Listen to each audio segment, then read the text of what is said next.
Narada Pancharatra, Narada travels to Mount Kailash, stopping at Markandeya Rishi's ashram first.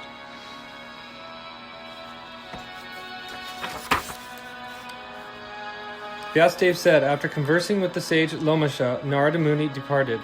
Thereafter he arrived at the beautiful river Pushpa Bhadra. The mountain peak that was situated nearby shone like crystal, and the entire area was full of flowering trees. 3 lakes were situated in that region. These lakes were frequented by aquatic birds, such as swans and cranes. The atmosphere of that place was permeated by the constant sound of humming bees and singing cuckoos. The air was cool and filled with the sweet fragrance of various flowers. The great sage Markandeya was sitting silently, fully absorbed in samadhi. When the peaceful and greatly pious sage Markandeya opened his eyes and saw Narada Muni standing before him, he hurriedly offered obeisances and inquired about his welfare. Markandeya said, "Today the pious son of Brahma, Narada, has come to my ashram. My life has become gloriously successful." Alas, O great sage, you are endowed with immense spiritual power. What brings you here? Where are you coming from, and where are you going? The mind is the only cause of the living entity's activities. If the mind hears flattering words, it becomes joyful. After hearing these words of the sage Markandeya, Narada Muni, who carries a veena in his hand, spoke gently and frankly, just befitting a true saintly person.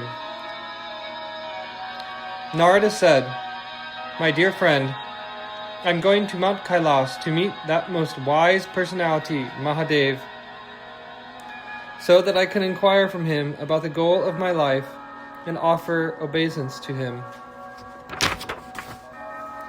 After speaking with Markandeya and accepting his hospitality, Narada Muni bade him farewell and departed. Markandeya felt pangs of separation from Narada Muni because it is extremely difficult to tolerate separation from a saintly person.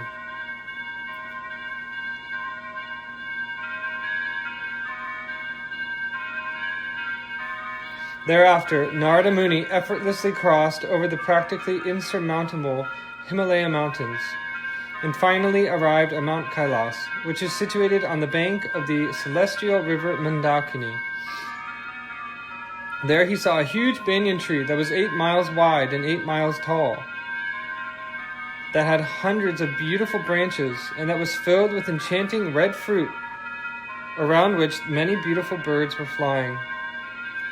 That delightful place was inhabited by many perfected beings, accomplished sages, and dedicated yogis. Siddhendraischa munindraischa yogindrai parishobhatam. After showing due respect by offering obeisance and exchanging cordial greetings, Narada Muni went to the enchanting circular-shaped forest named Parvati Vana, which is 32 miles in circumference. This forest surrounds 7 very attractive lakes. Humming bees could be seen hovering around the lotus flowers that covered those lakes. There were many fully blossomed red and blue lotus flowers growing in the lakes. There were very charming gardens filled with varieties of fully blossomed flowers on the banks of those lakes. There were Mallika, Malati, Kunda, Yutika, Madhavilata, Ketaki, Champak, Ashoka, Mandara, and Baka flowers, all of which greatly increased the beauty of the garden. There were many wonderful trees in those gardens, such as Naga, Punnaga, Kutaga, Patala, Jinti, Jinjika, Aparajita, Shepali, Tosi, and Saptala. In some places, the flowering plants were covered by creepers, making them look very enchanting. Also seen were Amrataka, palm, coconut, and piyala trees. In some of the gardens, there were date trees, betel trees, lotuses that grow on land, blackberries, pomegranate trees, lemon trees, neem trees, banyan trees, and many more.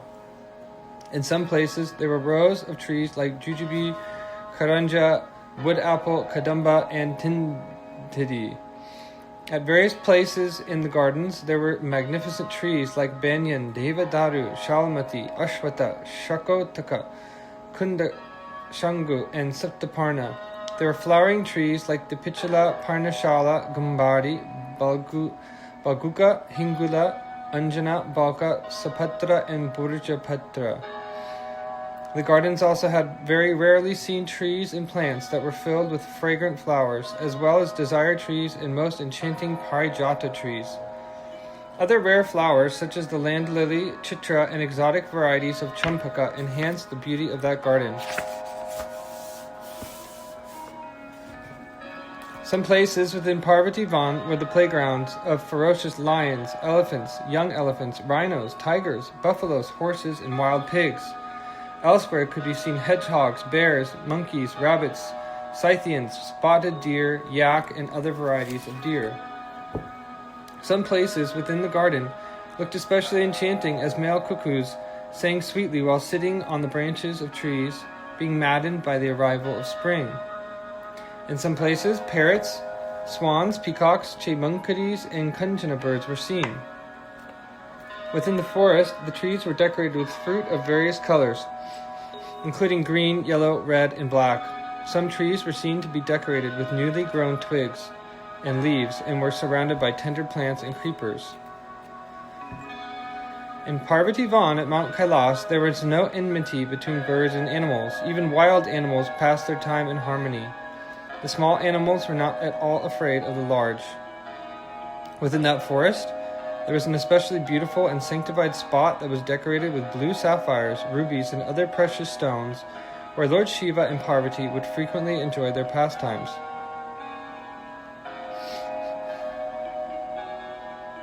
The diameter of the garden was about 2 miles, and its round shape made it resemble the moon. It was surrounded by many hundreds and thousands of banyan trees. The rows of bananas were tied with fine threads. With their newly grown, tender, and untorn leaves, they looked very attractive. The overall effect that was created by the various trees, plants, and creepers was that of a network of various colors like red, yellow, and black. The ashram that was situated there was furnished with beds and couches, and the atmosphere was saturated with the sweet aroma of champaka flowers and sandalwood. The ashram was decorated with designs made from sandalwood pulp, mixed with deer musk and kumkum. Indeed, the entire area was beautified by colorful paintings. After observing all of these, Narada Muni went to the celestial river, the water of which was crystal clear and destroyed all of one's sinful reactions. After bathing in the river Ganga, which is like a boat for crossing the material ocean, which is ever fresh, which has emanated from the lotus feet of Krishna, which is worshipped by the inhabitants of the entire universe, and which is very chaste by nature, Narada Muni worshipped the Supreme Lord Krishna, who is the Supreme Controller, the Supersoul, the Transcendental Aristocrat, and who is the Supreme Absolute Truth. After completing his worship of the Supreme Lord, who is the witness of everyone's activities, and who is full of effulgence, Narada Muni departed. Then, as he was proceeding, Narada Muni suddenly saw a beautiful highway before him.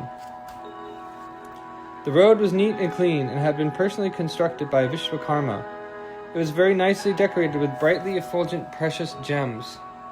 The breadth of the road was about 400 feet, and it was decorated by colorful drawings. It could be seen only by saintly persons. Sinful people have no access to it. The length of the ashram was 10 million times more than its breadth. Indeed, the length of the ashram surpassed that of all other ashrams. Narada Muni next saw a brilliant chariot that traveled as fast as the mind. Made of invaluable jewels, this chariot easily defeated the beauty of all kinds of airplanes. Its diameter was about 400,000 feet, it had 1,000 wheels, and it was very tall. On the top of the giant chariot sat the charioteer dressed in fine clothes. This chariot was made of the best quality diamonds. It was decorated with artistically painted pictures, brightly shining lamps, and jeweled mirrors. It was bedecked with white chamaras, the handles of which were made of silver and decorated with pearls, as well as a garland made of invaluable jewels.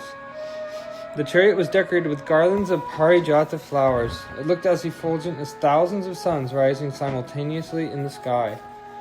This chariot had been made by the will of the Lord. It fulfilled the desires of lusty people, and it was filled with all objects of enjoyment, making it just like a desire tree. It had secret interior chambers meant for enjoying conjugal pastimes. It was enchanting to everyone who was fortunate enough to see it. When Lord Shiva married Parvati, this chariot arrived from Golok to assist in their pastimes. Upon seeing this extraordinary chariot, Narada Muni became struck with wonder. After a while, he proceeded on. Soon after, Narada Muni saw the enchanting ashram of Lord Shiva. This ashram was made of the most valuable jewels and had millions of residences, making it appear like a city. There was a beautiful temple with doors inlaid with jewels of different colors. This temple was 100 times bigger than the above-mentioned city. Thereafter, the great sage Narada saw Lord Shiva's residence, which had pillars inlaid with diamonds and rows of opulent staircases and was surrounded by 3 moats. Alas, the residence of Lord Shiva was unapproachable by enemies, easily accessible to devotees, and was encircled by 3 walls that were 400,000 feet tall. It was heavily guarded, had 7 gates, and was about 16,000 feet in diameter. The residence had hundreds of square courtyards, all decorated with valuable jewels. Narada Muni arrived at the main entrance.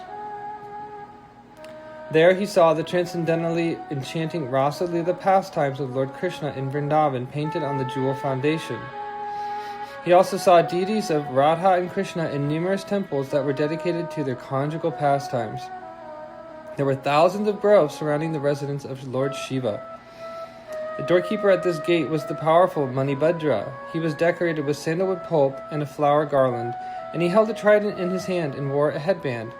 Upon seeing Manibhadra, who was dressed in a tiger skin, Narada Muni exchanged greetings with him and then proceeded toward the second entrance.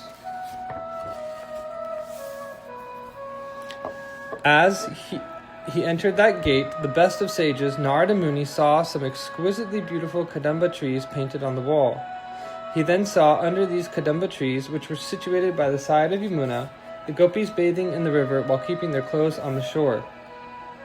The painting also showed Lord Krishna sitting on a branch of a kadamba tree after having stolen the gopis' garments. Narada Muni also saw Mahakal standing with a trident in his hand. Narada Muni respectfully greeted the kind-hearted doorkeeper and then proceeded to the third entrance of the palace. There he saw an artificial banyan tree under which the Supreme Personality of Godhead, Krishna, who was dressed in yellow garments, was sitting in the midst of his cowherd boyfriends. Krishna was sitting in the midst of the cowherd boys, and while performing his transcendental childhood pastimes, he was relishing with his left hand the excellent sweet rice given to him by the wives of the sacrificial brahmanas. The great sage Narada Muni took permission from the gatekeeper and went to the fourth entrance. Narada, the son of Brahma, went inside the gate and saw something very wonderful. Child Krishna was standing there, lifting Govardhan with his left hand. By lifting Govardhan hill, Lord Krishna was protecting the gopis, the residents of Gokula, and the entire land of Braj, who were all very frightened because of the incessant shower of rain sent by Indra, the king of demigods. The sage also saw that with his right hand Lord Krishna was giving assurance to everyone. The gatekeeper, Nandi, was smiling, standing with a trident in his hand. After seeing this, Narada Muni went to the fifth entrance. This gate was protected by Veerbhadra. At that gate, Narada Muni saw, depicted on a wall, a grove of kadamba trees by the side of river Yamuna, where the pastime of Lord Krishna, chastising the serpent Kaliya, was being enacted. After seeing this, Narada Muni happily proceeded toward the sixth entrance. When he approached, he saw a boy standing next to the gate, acting as the gatekeeper. Upon entering, Narada Muni saw Lord Krishna sitting on a throne that was lavishly decorated with jewels, surrounded by his associates.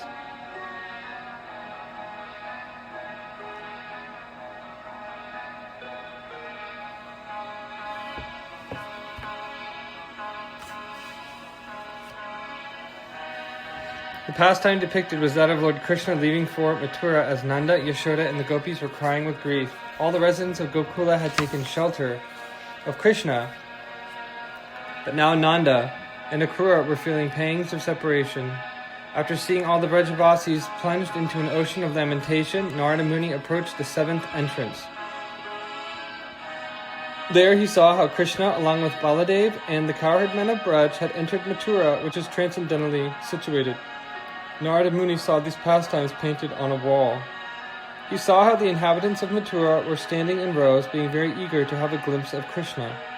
He also saw paintings of Krishna breaking the bow of Mahadev, killing of Kamsa, and releasing Vasudeva and Devaki from shackles. The abode of Mathura was being protected by Ganapati. He was absorbed in meditation and decorated with a necklace of crystals. He was seen along with his associates.